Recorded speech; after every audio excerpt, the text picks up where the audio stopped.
May mga uri ng tao na kahit pakitaan mo ng kabutihan, patuloy ka pa rin gagaguhin.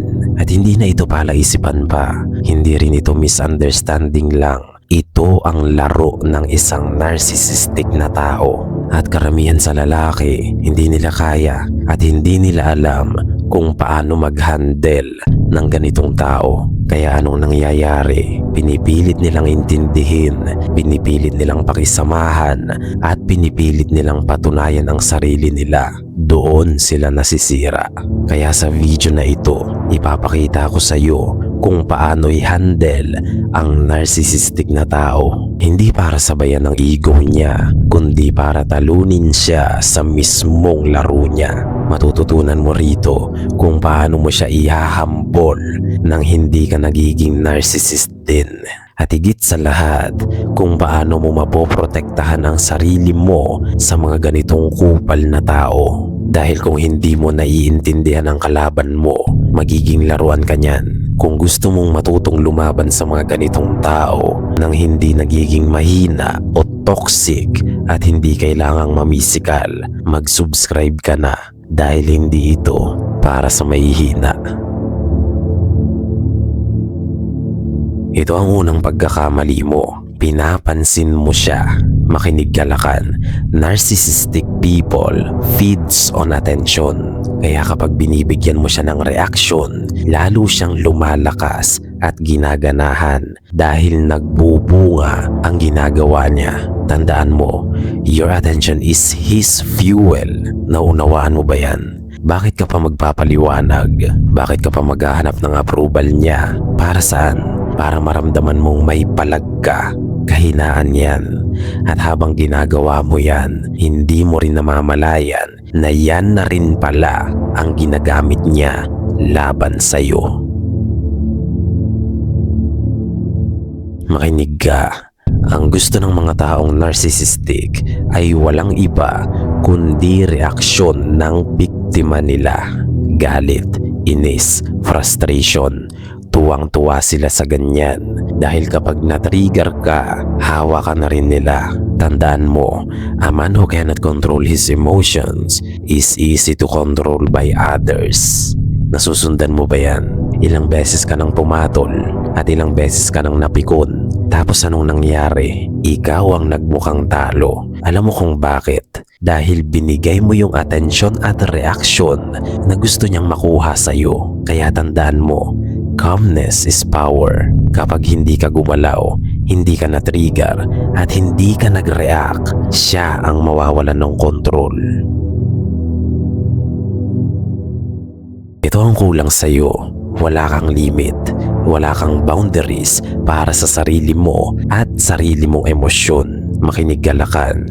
Kung hinahayaan mong bastusin ka, kasalanan mo na yan. Because people treat you based on what you tolerate. Naunawaan mo ba yan? Itong mga narcissistic na ito, hindi naman ito basta-basta babangga ng hindi nila kilala. Maingat pa rin yung mga kupal na yan. Babanggain lang yan kung sino yung sa tingin nila ay kakayanin nila sa oras na mag-react sa kanila. Nasusundan mo yan. Kaya kapag hindi ka nag-set ng boundary, hindi rin sila titigil. At habang tumatagal, mas lalong bumababa ang tingin nila sa'yo. Ito ang ginagawa ng mahihina. Lagi silang nag-e-explain ng sarili nila na para bang makikinig sa kanila ang isang narcissistic na tao. Makinig ka.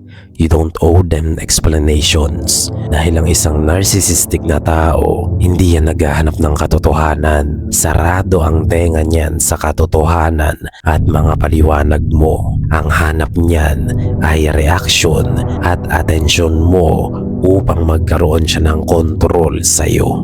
Naunawaan mo yan. Tandaan mo ito. The more you explain, the more you expose yourself. Bakit mo ba pag-aaksaya ang ipagtanggol ang sarili mo sa mga taong hindi naman marunong makinig? Sayang lang ang enerhiya mo dyan. Ito ang hindi kayang labanan ng mga narcissistic na tao. Ito ang sandata mo laban sa kanila. Silence. Tumahimik ka lang.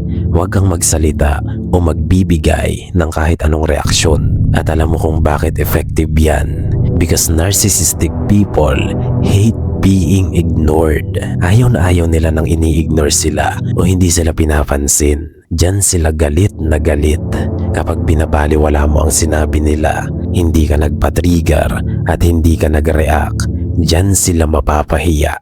At mararamdaman nila na nagmumukha silang tanga.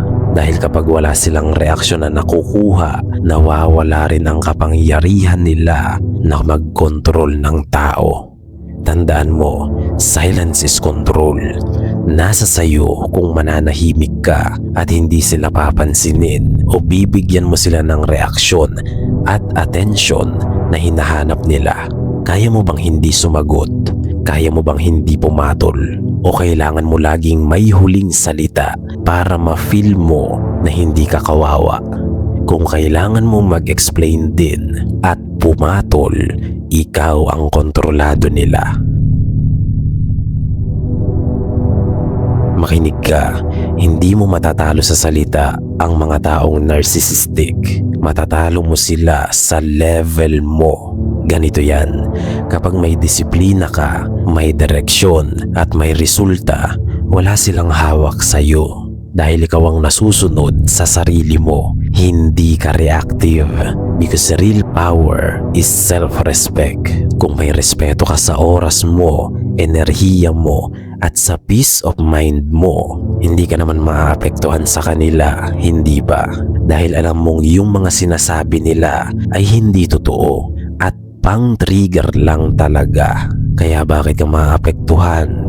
Siguro dahil hindi ka secured sa sarili mo. At habang hindi mo inaayos yang mga insecurities mo, kahit hindi narcissistic, kahit sino dyan, kaya kang sirain.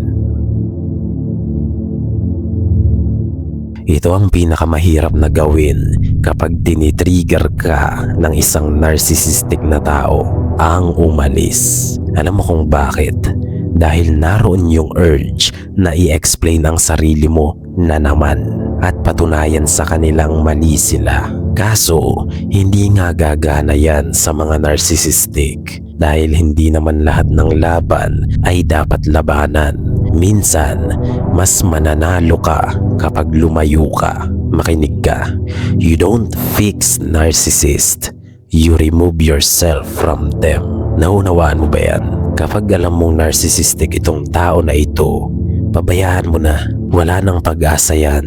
Hindi ka doktor para subukang gamutin ang sakit nila sa utak. Huwag ka nang umasa na magbabago sila dahil mapapagod ka lang at mauubos. Gayunpaman, maraming ang makakapakinig, ngunit ilan lang ang makakaunawa. Hanggang sa muli, lakan.